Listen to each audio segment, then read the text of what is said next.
I am the Tofu Golem. Please enjoy the video. You're starting now. Make sure the camera app has permission and the rear lens is clean. Hold the phone steady at about arm's length. You can move closer once the code appears. Once done, point the camera at the QR code so it fills the center of the frame without touching the edges. You don't need to press a shutter. Most modern camera apps detect automatically. If you see a square or outline, that means the camera is focused and ready. Now you'll refine the scan. Center the code and keep the phone parallel to the surface. Angles can distort the pattern and prevent reading. Move slowly closer or farther until the camera autofocuses and highlights the code.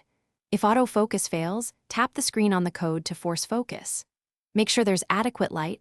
Add soft ambient light instead of direct glare. Once the app recognizes the QR, a notification or banner appears.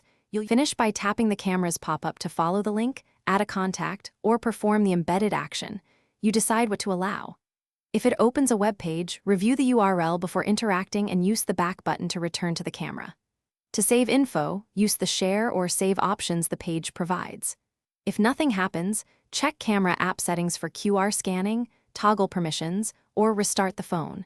These steps fix most recognition issues and get you scanning again. Thanks for watching. Consider subscribing if we helped you today.